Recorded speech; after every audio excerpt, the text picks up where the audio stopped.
और एक बार समझिएगा,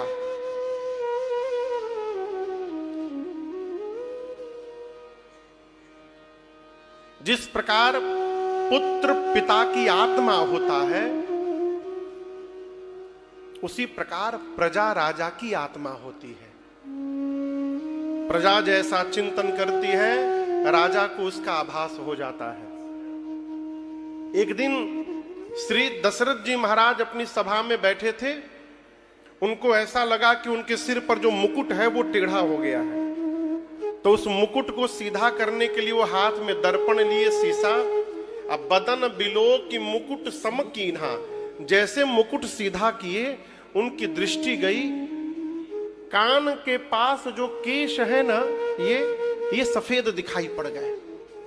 श्रवण समीप भये शित केसा, और ये श्वेत केश जैसे दिखाई पड़े, महाराज समझ गए ये केश मुझे उपदेश दे रहे हैं कि महाराज हम तो श्वेत हो गए, आप कब अपना रंग बदलिएगा।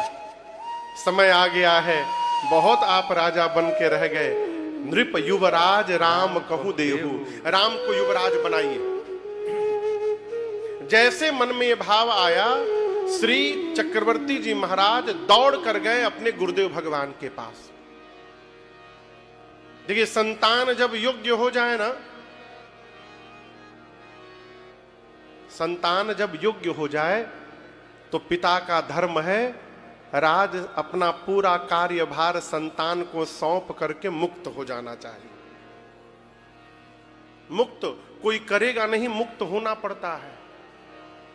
और एक बात कहे, लोग कोई मर जाता है तो कहते हैं कि फलनवा मुक्त हो गया। कौन देखने गया मुक्त हुआ कि क्या हुआ? देखना है तो पहले आपको मरना पड़ेगा। मरने के बाद कोई मुक्त नहीं होता, केवल एक काम होता है, उसका नाम है तेरही। और जो समय आ गया है वो भी तब होगा जब आपका संतान लायक होगा। तब जितना विकराल समय आया है, बाबूजी जीवन भर सनातनी रहते हैं, मरने के बाद बच्चे उनको आर्य समाजी बना दे रहे हैं। क्यों? टाइम नहीं है। 12 दिन का टाइम, ऑफिस से छुट्टी नहीं मिलेगी, 3 दिन में सब निपटाओ। अरे अभागे, जिस माँ ने तुमको 9 महीने कोख में रखा है, उस माई बाप के लिए यदि हमारे पास 12-15 दिन नहीं निकल पा रहा है, हम पशु से भी गए गुजरे हैं। मनुष्य तो हो ही नहीं सकते। मरने के बाद केवल तेरही होती है। जो जीवित रहते मुक्त नहीं हो पाया, वो मरने के बाद कदापि मुक्त नहीं हो सकता। संतान योग्य हो तो भार सौंपिए, मुक्त होइए। महाराज डुबा देगा तो आप रात को मर गए तो कल से कौन आबाद करेगा? अमृत पी के तो नहीं आए हैं आप। यदि डर है कि बच्चा डुबा देगा और रात्रि को आप टे हो गए तो कल से तो वही डुबाएगा। कौन संभालेगा? आपके सामने डुबाएगा भी तो आप संभालने के लिए रहेंगे, आपके बाद डुबाएगा तो कौन उसको संभालेगा? संतान को सौंपिए, मुक्त होइए। आप ब्रह्मा नहीं है कि आप सब ठीक कर दीजिएगा। सबको ठीक करने के चक्कर में अपना न बिगाड़ लीजिए। इसलिए सौंपिए और अपने जीवन का जो मूल रहस्य है, जिसके लिए शरीर प्राप्त हुआ है, उसमें लग जाइए। सुंदर अवसर आया है, हो भारत में जन्म मिल गया है। ये लॉटरी लगी है, लॉटरी। दुर्भाग्य तो होता है कि सनातन धर्म में जन्म लेने के बाद भी कोई जाकर क्रिश्चियन बन रहा है। ये दुर्भाग्य है। यदि अंग्रेजी बनना था तो भगवान इंग्लैंड में जन्म नहीं देते, द्वारिका में कहां जन्म देते? आप सोचिए। लॉटरी लगी है कि भारतवर्ष में शरीर मिला है। भारतवर्ष वो देश है जिस देश में कन्हैया अवतार लेते हैं और राम अवतार लेते हैं। ये सौभाग्य है। जितना लूटना है लूट लीजिए, दोबारा ऐसा चांस मिलने वाला नहीं है। जब 2028 लास्ट में जाकर मिल सकता है, प्रभु की कृपा है। लेकिन जब सुल्तानिया जी बोले कि महाराज द्वारिकापुरी में कथा गानी है, तो हमको लालच आ गया। मैं सत्य बता रहा हूं। मैं देखने लगा 4 धाम में से 2 में तो कथा गा चुका हूं, श्री जगन्नाथपुरी में और रामेश्वरम में। द्वारिकापुरी में हो जाएगी कथा तो 3 धाम में यात्रा हो जाएगी।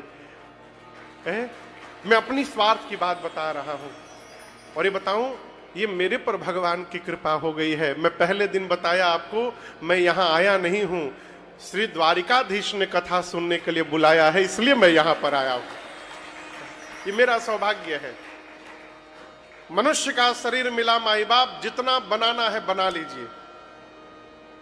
कल क्या होगा कोई नहीं जानता है। इसी कल की तो कथा है आज। महाराज गए गुरु जी के पास,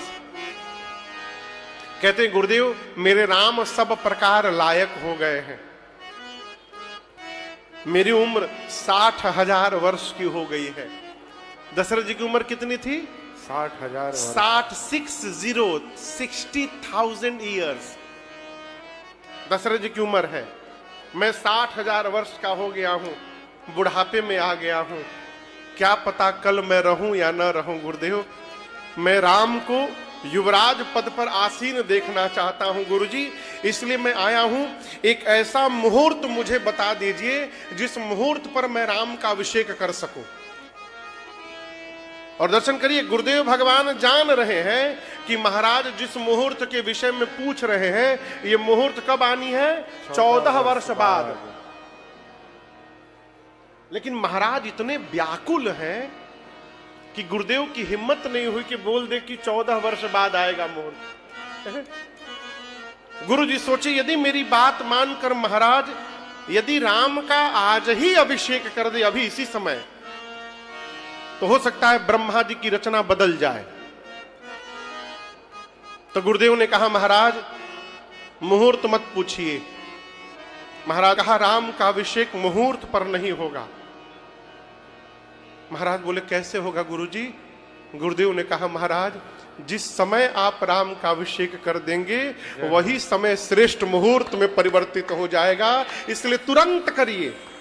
मैं आज्ञा देता हूं, बेगी विलंबन करी नृप साजिय सबोई समाज सुदिन सुमंगल तब ही जब राम हो जुबरार। बेग करिए, विलंब मत करिए महाराज, तुरंत करिए। जिस समय राम का अभिषेक होगा वही श्रेष्ठ मुहूर्त बदल जाएगा। गुरुदेव की बात सुनकर महाराज मन में विचार किए, गुरुदेव तो सत्य ही कह रहे हैं, परंतु मैं आज नहीं करूंगा। कब करूंगा? कल करूंगा। कल जब सूर्य नारायण उदित होंगे ना, तो उनकी पहली किरण के आने के साथ मैं राम के मस्तक पर राज्याभिषेक का तिलक करूंगा। कल प्रातः काल करूंगा। और इस कल ने महाराज को बेकल बना दिया। कल तो आया लेकिन उनके जीवन में नहीं आ पाया। सभा में जाकर महाराज ने सभा के लोगों से बताया, लोग जय जयकार करने लगे। मंत्री मुदित सुनत प्रिय बानी, अभिमत बिरव परव जनु पानी, जगमंगल भल काज बिजारा, बेगी अनाथ न लाई बारा। महाराज ने आज्ञा दी कि गुरुदेव जिन जिन सामग्रियों को मंगाए तुरंत लाया जाए।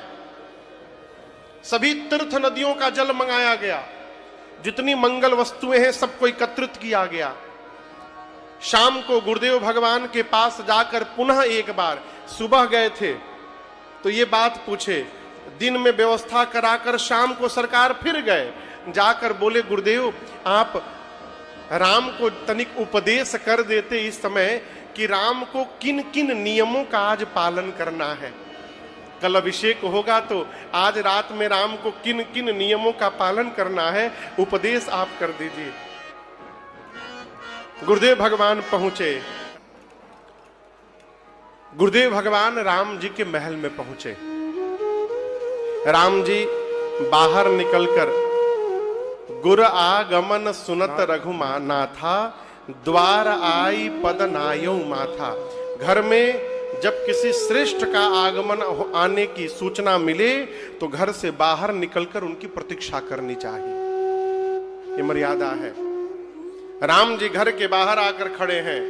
जैसे गुरुदेव ने आए राम जी उनके चरणों में प्रणाम किए। कैसे प्रणाम किए माधव जी? द्वार आई पद नायऊ माथा। गुरुदेव भगवान के चरण में राम जी ने अपना सर ले जाकर रख दिया। ये प्रणाम करने की विधि है। स्वागत करके भीतर लाए, बिठाए, 16 प्रकार से पूजन किए, षोडशोपचार। अब पूजा करने के बाद दोबारा सीता मैया के साथ मिल के प्रणाम किया राम जी ने। और प्रणाम करके राम जी हाथ जोड़कर बोले, गुरुदेव, सेवक के घर में अचानक यदि स्वामी आ जाए तो इससे बढ़कर सेवक का कोई मंगल नहीं हो सकता। गुरुदेव, आप मेरा मंगल करने आए हैं। सेवक सदन स्वामी आगमन, यही मंगल का मूल है। लेकिन गुरुदेव, उचित तो ये था कि आप अपने आश्रम में राम को बुलवाते। आप यहां आए उचित नहीं था गुरुदेव। आप मुझे बुलवाए होते, मैं आपके पास आता। लेकिन आज अपने प्रभुता का त्याग करके आपने मेरे ऊपर कृपा कर दी है। प्रभुता तजी प्रभु कीन स्नेहु भयउ पुनीत आज यह गेहूं। आज ये मेरा घर पवित्र हो गया। गुरुदेव, कहिए क्या आज्ञा है मेरे लिए? गुरुदेव ने कहा, राम, आज रात्रि में आप अन्न नहीं खाएंगे। राम जी बोले, जो आज्ञा गुरुदेव। फल खाएंगे? जी आज्ञा गुरुदेव। दूध पिएंगे, पय आहार करेंगे? ठीक गुरुदेव। भूमि पर शयन करेंगे? भूमि पर? राम जी बोले, जो आज्ञा गुरुदेव। कोई विशेष हेतु? गुरुदेव ने कहा, राम, यदि ब्रह्मा जी आज की रात्रि को ठीक से निकाल दिए, तब कल आपके पिताजी आपको युवराज बनाने वाले हैं। प्रातः आपका अभिषेक होगा कल। तो गुरुजी सीधा बोल सकते थे कि कल प्रातः काल अभिषेक होगा आपका। ये बोलने की क्या आवश्यकता थी कि यदि ब्रह्मा जी आज की रात ठीक से निकाल दिए? ये कहने की क्या आवश्यकता थी? आप समझ रहे हैं? ये यदि इतना छोटा शब्द है लेकिन इतना प्रभावशाली है। किसी व्यक्ति के बारे में बोलिए, ये बड़े अच्छे हैं, साधु हैं, बड़े महात्मा हैं, सज्जन हैं, शीलवान हैं, गुणवान हैं, धर्मात्मा हैं, भक्त हैं, लेकिन इतना बोलने के बाद आपने लेकिन बोल दिया ना, तो सब खत्म हो गया। आदमी तो बड़े अच्छे हैं लेकिन कंजूस हैं, खत्म हो गया ना हो। ब्रह्मा जी बोले, गुरुदेव बोले, यदि ब्रह्मा जी आज की रात ठीक से निकालेंगे तो कल आप सवेरे युवराज बनेंगे। गुरु जी ने इशारा कर दिया, राम, आज की रात ठीक से निकलने वाली नहीं है, आप अपनी रचना बनाइए। अब राम जी देवताओं को बुलाए रात में ही, और बुलाकर बोले, हाथ पे हाथ धर कर बैठे हो, कल प्रातः काल युवराज बन जाऊंगा, और यदि मैं युवराज बन गया तो फिर हो गया तुम्हारा कार्य पूरा। अब देवता तो कांपने लगे। इंद्र बोले, हमारी कुर्सी का क्या होगा? इंद्र बोले, कुर्सी तब मिलेगी जब मैं यहां से बाहर जाऊंगा। कुछ करो रात में कि मैं अयोध्या छोड़कर वन में जाऊं। यहां समझिएगा, ये राम जी की रचना है, कैकेयी मैया की रचना नहीं है। राम जी ने देवताओं को प्रेरित किया, कुछ करो कि मैं अयोध्या छोड़कर सवेरे वन में जाऊं। पूरी अयोध्या का श्रृंगार हुआ है। देवताओं को यह श्रृंगार भा नहीं रहा। देखिए, चोर है ना, जो चोर होता है, हम, अच्छा आप बताओ, आपको अमावस्या अच्छा लगता कि पूर्णिमा? बोलिए, जोर से बोलिए, क्यों? क्यों?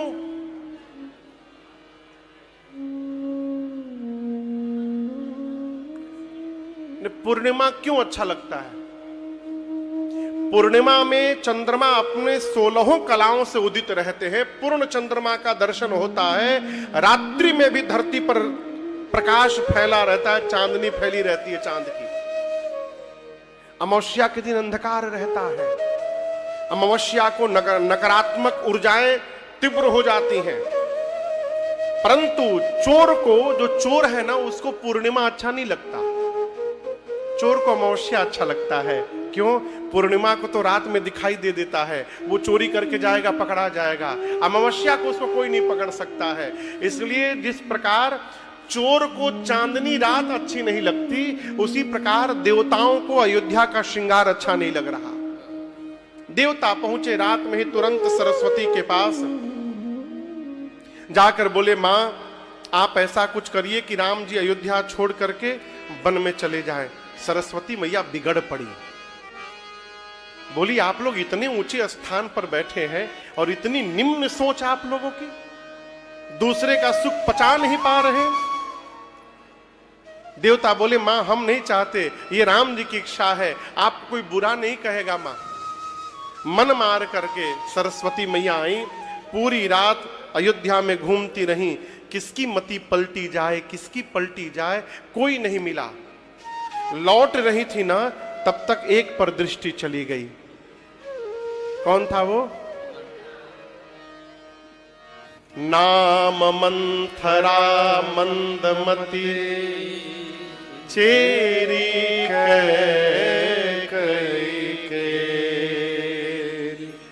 अजस पिटारी ताहि करी गई गिरामती फेर।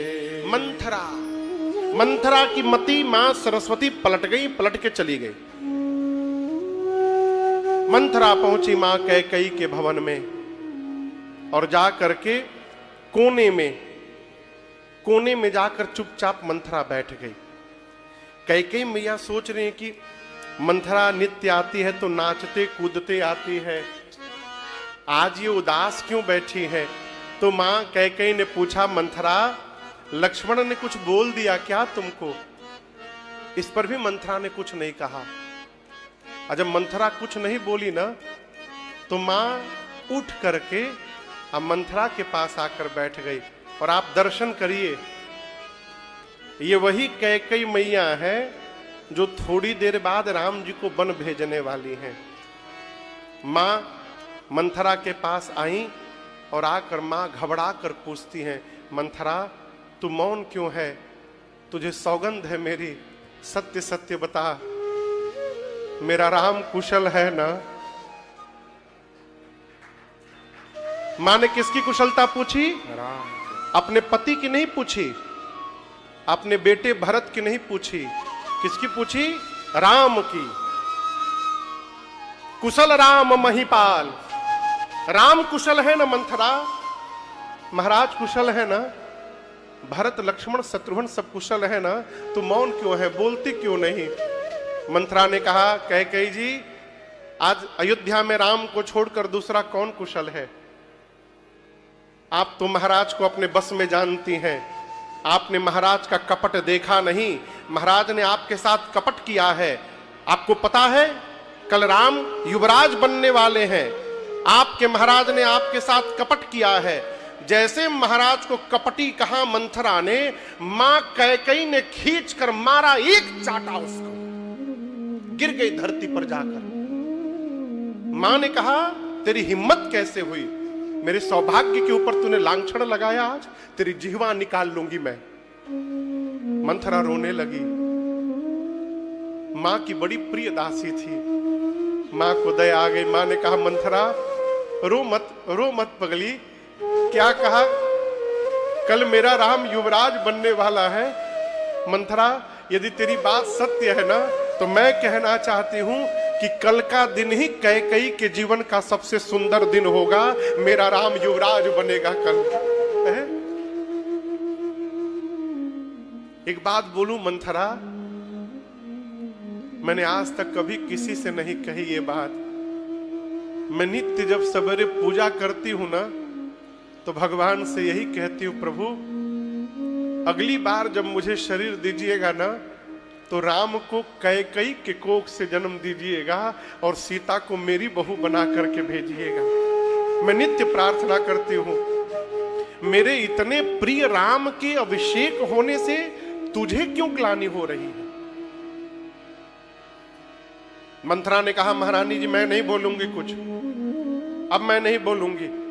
राम राजा बने चाहे भरत राजा बने, मैं दासी छोड़ के महारानी थोड़ी बन जाऊंगी। परंतु मुझसे आपका कपट, आपका दुख नहीं देखा जा रहा है। आप एक बात याद रखिएगा, जिस सूर्य के आने के बाद कमल का पुष्प खिलता है ना, यदि जल समाप्त हो जाए तो वही सूर्य उस कमल को भस्म कर सकता है।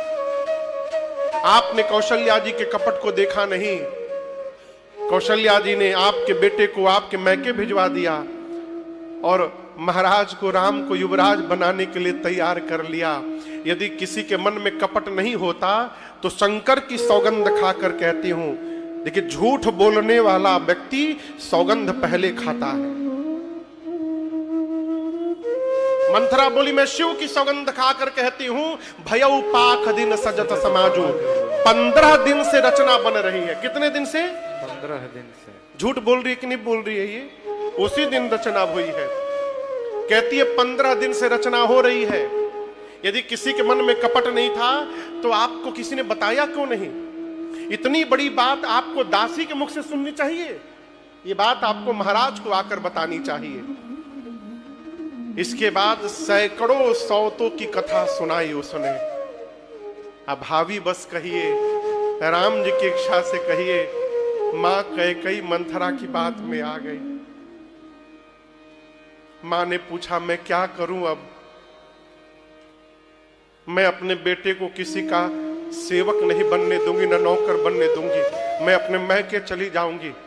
मंथरा ने कहा, आपके मैके आपके शत्रु जाएं। आप क्यों जाएंगी? मैंने ज्योतिषियों से आज ही पूछा है और ज्योतिषियों ने 3 रेखा खींचकर कही है कि राजा भरत ही बनेंगे। आप चिंता मत करिए।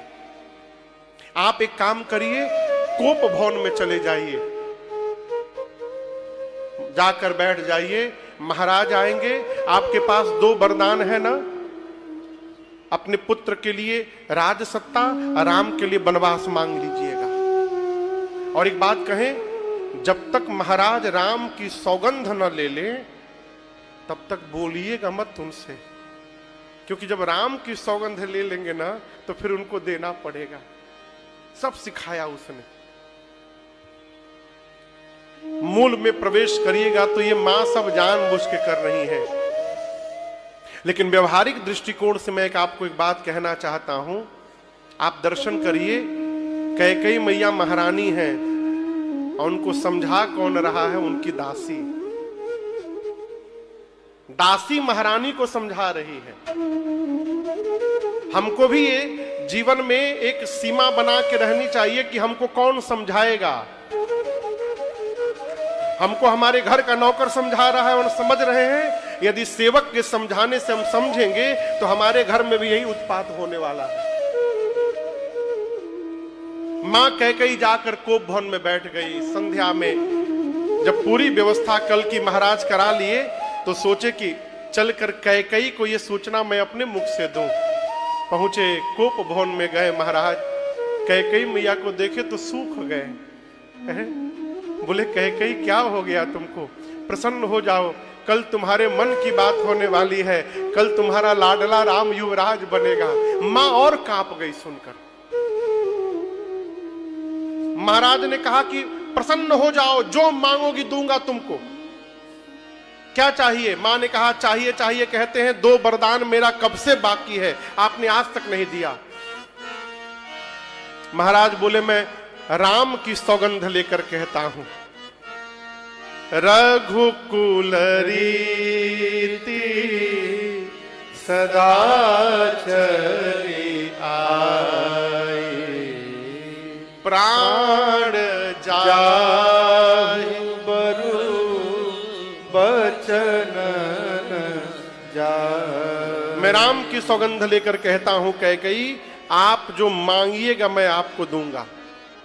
जब महाराज ने राम जी की सौगंध ले ली ना, कैकेयी मैया उठ के बैठी और मां ने कहा, सुनहु प्राण प्रिय भावत जी का। हे प्राण प्रिय, मेरे हृदय को जो पहला वरदान वचन भा रहा है मैं बताऊं? महाराज बोले, बताओ। मां बोली, कल सुबह राम को नहीं, देहु एक बर भरत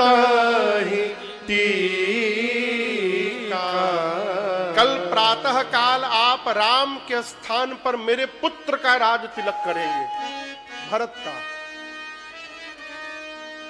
इस बात को सुनकर महाराज कांप गए, मानो शरीर पर बिजली गिर गई हो। उनका पूरा शरीर कांपने लगा। महाराज सोचने लगे कि पहले वर्जन में यदि ये मांग लिया तो दूसरे में क्या मांगेगी। और आप दर्शन करिए, दूसरा वचन मांगते समय मां कैकेयी का पूरा शरीर कांप रहा है। मां भी नहीं बोल पा रही है। मां ने हाथ जोड़ लिया, कहा प्रभु मैं मांगूं दूसर बर कर जोरी, पूरवा नाथ मनोरथ मोरी। मां का पूरा शरीर कांप रहा है। मां बोली मैं दूसरा वरदान मांग रही हूं। महाराज स्तब्ध होकर सुन रहे हैं। मां ने कहा कल प्रातः काल तपस्वी का रूप धारण करके विशेष उदासीन व्रत का संकल्प लेकर के। महाराज इतना सुने ना तो मन में सोचने लगे कि लग रहा है कैकेयी कहना चाहती है कि भरत को राजा बना दीजिए और आप महाराज वनवासी रूप धारण करके अब वन में चले जाइए। अभी आधी बात सुनकर महाराज वन में जाने को तैयार हो गए। तब तक कैकेयी मैया ने कहा आप नहीं। महाराज बोले फिर कौन? मां बोली 14 बरिस राम बनवासी। 14 वर्ष के लिए आप राम को वन में भेज दीजिए। आपको एक बात बताऊं, हाथी जब बूढ़ा हो जाए, उसके शरीर में बल नहीं रहे और उसके सामने जब सिंह आकर गर्जना करता है तो हाथी जानता है कि मैं बचा नहीं पाऊंगा। और उस सिंह की दहाड़ को सुनकर हाथी को अपने सामने उसका मृत्यु दिखाई पड़ता है। उस समय जो हाथी के मन की दशा होती है, उसी दशा में दशरथ जी पहुंच गए हैं। बिजली गिरने के बाद जैसे ताड़ का वृक्ष धराशाही हो जाए, महाराज सुने तो खड़े खड़े धरती पर गिर पड़े। अपने हाथ से अपने सिर का केश पकड़कर नोचने लगे चक्रवर्ती जी। कहने लगे मंथर कैकेयी, मैं शिव की सौगंध लेकर कहता हूं, मैंने कभी जीवन में राम में और भरत में अंतर नहीं किया है। तुम चाहती हो कि राम के स्थान पर भरत राजा बन जाए, कोई बात नहीं, कुछ दिन का अवसर दो, मैं भरत को बुलाकर उसका राज तिलक कर देता हूं, मुझे कोई आपत्ति नहीं है। आपत्ति तो केवल एक बात से है, बर दूसर असमंजस मांगा। आपके दूसरे वचन ने मुझे असमंजस में डाल दिया है कैकेयी। महारानी ने कहा देना है कि नहीं देना, स्पष्ट मना करिए। गाल फुलाना और हंसना दोनों एक साथ नहीं हो सकता है। देना है तो दीजिए, नहीं देना है तो मना करिए, मत नहीं दूंगा। महाराज बोले राम बन चला गया तो मैं मर जाऊंगा कैकेयी।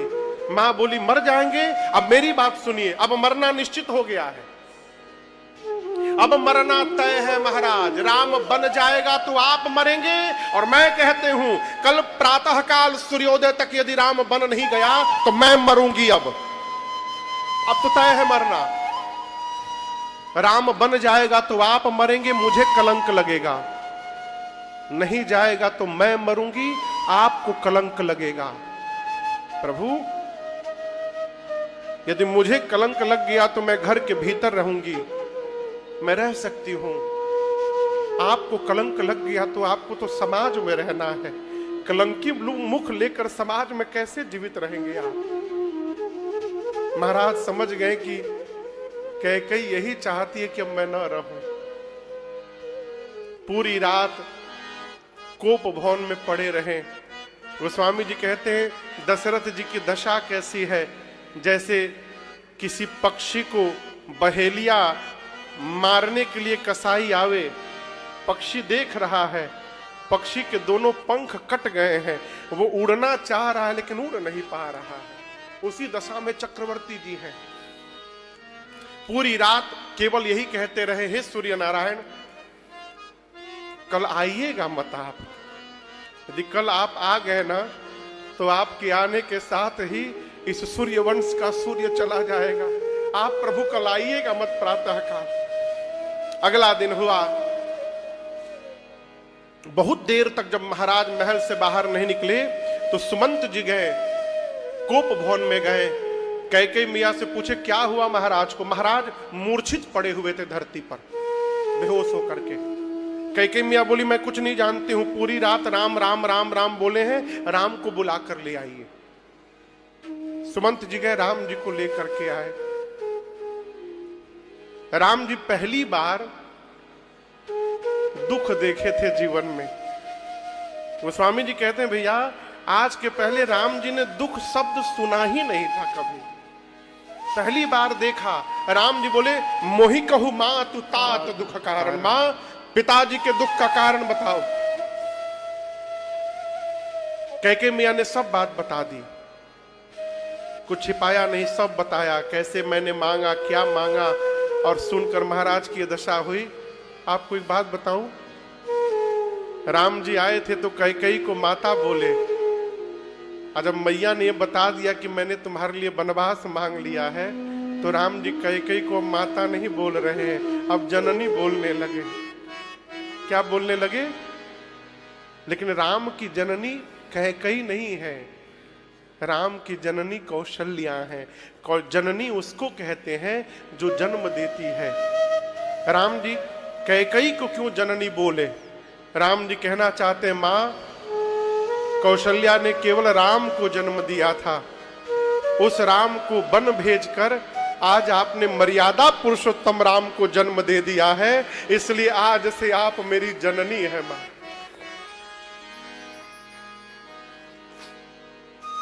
राम जी कहते हैं सोई सुत बड़ भागी। राम जी कहते हैं मां वो पुत्र बड़ भागी है जो अपने माता पिता के चरण में नहीं, अपने माता पिता के वचन में प्रेम रखता है। चरण में प्रेम रखना बड़ा आसान है। सवेरे उठिए पांव छू के प्रणाम कर लीजिए, रात को सोते समय पांव छू के प्रणाम कर लीजिए, अब बात कोई न मानिए, लेकिन वचन में प्रेम करने पर एक एक आज्ञा का पालन करना पड़ता है। राम जी कहते हैं मां इस धरती पर वो पुत्र बड़भागी है। कौन? जो अपने माता पिता के वचन में प्रेम करे। मां जो पुत्र अपने व्यवहार से अपने माता पिता को संतुष्ट कर दे, ऐसा पुत्र संसार में दुर्लभ होता है। मां दुर्लभ है। तनय मातु पितु तोष निहारा, तोष निहारा यानी उनको संतुष्ट कर देना। दुर्लभ जननी सकल संसारा। मां मेरे बन जाने से पिताजी का वचन पूर्ण हो जाएगा। आप देखिए ना भगवान की कितनी कृपा हो गई, पिताजी के वचन को पूर्ण करने का सौभाग्य पिताजी ने राम को प्रदान कर दिया है। मां इससे बड़ा मेरा सौभाग्य क्या होगा। और एक बात बताऊं मां, भरत में और मेरे में बड़ा कौन है? बोलिए कौन बड़ा है? मां बोली तुम बड़े हो।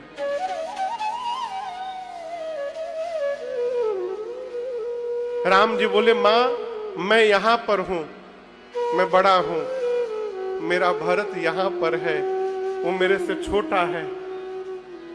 यदि मैं राजा बन जाता ना मां तो मैं और बड़ा हो जाता, अब मेरा भाई वहीं का वहीं रह जाता, तो हम दोनों के बीच की दूरियां और बढ़ जाती। मां आपने इतना अच्छा काम किया है मां, अब मेरा भाई राजा बनेगा तो राजा बनते वो भी बड़ा हो जाएगा और हम दोनों के बीच की दूरी समाप्त हो जाएगी। मां भरत प्राण प्रिय पावहि राजू, विधि विधि मने ब्रह्मा, सब विधि यानी सब प्रकार से मोहि सन्मुख आजू। आज विधाता सब प्रकार मेरे अनुकूल हो गए मां। आपने जगत के मंगल का कार्य विचार दिया मां। यदि इस कार्य के लिए मैं वन में नहीं जाऊं तो मेरी गिनती मूढ़ में होगी। मूढ़ में मैं पहला स्थान प्राप्त करूंगा मां। लेकिन एक एक बात बोलूं मां, कैके मियां राम जी को देख रही हैं। राम जी बोले, मैं एक बात बोलूं, केवल इतनी सी बात से पिताजी को इतना दुख हो गया? इतनी सी बात को लेकर, इतनी सी बात में इतना दुख नहीं होना चाहिए। कहीं मेरे से कोई अपराध तो नहीं हो गया है मां, है जिसको पिताजी बर्दाश्त नहीं कर पाए हैं? आप कैके मियां की भाषा सुनिए। जब राम जी बोले कि मेरे से कोई अपराध तो नहीं हो गया, कैकेयी बोलती हैं, तुम अपराध जोग नहीं ताता। हे राम, आप में अपराध करने की पात्रता ही नहीं है। कोई भी अपराध कर सकता है, लेकिन मेरा राम अपराध नहीं कर सकता है। मैं सत्य कहती हूं, यही कारण है। और राम, तुम ज्येष्ठ पुत्र हो, बेटा वही करो जिससे तुम्हारे पिता के जीवन में कलंक न लग जाए। राम जी महाराज मूर्छित है, बेहोश है दशरथ जी। राम जी ने पांव पकड़कर पिताजी को प्रणाम किया। सुमंत जी ने महाराज को हिलाकर कहा, महाराज आपके राम आपको प्रणाम कर रहे हैं। गोस्वामी जी कहते हैं, गई मूर्छा राम ही सुमिरी, नृप फिरी करवटली, सचिव राम आगमन कही, बिना समय सम की। जैसे महाराज की मूर्छा आ गई तो मुख से राम राम राम राम निकला। करवट बदले दशरथ जी। सुमंत जी ने कहा, प्रभु जिस राम को आप पुकार रहे, राम नीचे बगल में बैठे हैं आपको। सुमंत जी ने संहार करके महाराज को उठाया। सचिव संहारी राव बैठा रे। महाराज में इतनी भी शक्ति नहीं कि वो उठ के बैठ सके। सुमंत जी ने उनको उठा के बिठाया है। महाराज ने देखा राम जी उनके पांव में गिरे थे। चरण परत नृप राम निहारे।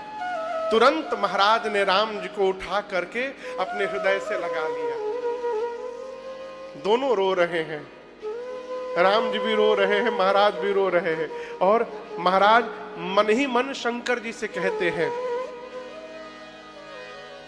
महाराज कहते, हे आशुतोष, हे भगवान शंकर, आप तो औढ़र दानी है। आज इस जगत में दशरथ से अधिक दीन दुखी दूसरा कौन होगा। प्रभु आज मेरी दुख का हरण कर लीजिए नाथ। शंकर जी मालूम है मन में क्या कहते हैं? शंकर जी कहते हैं, दशरथ जी कहते हैं शंकर जी से कि प्रभु आज तक संसार के जितने पिता आपकी पूजा किए होंगे, आपसे एक ही बात कहते होंगे कि हे शंकर जी, आप ऐसे कृपा करिए कि मेरी संतान मेरी हर आज्ञा का पालन करे। आप भी कहते हैं ना भगवान से कि प्रभु मेरा बच्चा लायक बने, मेरी हर आज्ञा का पालन करे, कहते हैं ना। दशरथ जी बोले, जगत के जितने पिता हैं शंकर जी, आपसे आज तक यही प्रार्थना किए होंगे। मैं जगत का पहला ऐसा भागा बाप हूं जो आज आपसे प्रार्थना करता हूं प्रभु कि मेरी संतान राम आज मेरी आज्ञा का पालन न करे। प्रभु राम मेरी आज्ञा आज न माने, राम उसका पालन न करे। प्रभु श्रीमद् वाल्मीकि रामायण में तो यहां तक लिखा है कि महाराज ने राम से कहा कि राम तुम मुझे जेल में डाल दो, मुझे उठाकर बंदी गृह में डालकर राजा बन जाओ, मैं तुमसे कह रहा हूं। राम जी ने पिताजी को संभाला, बहुत संभाला। और उसके बाद मां कौशल्या के पास गए। विदा लेने के लिए। माँ से बिना पूछे कैसे चले जाएंगे? आपको बताऊं, सवेरा हो गया है, माँ को कुछ पता नहीं था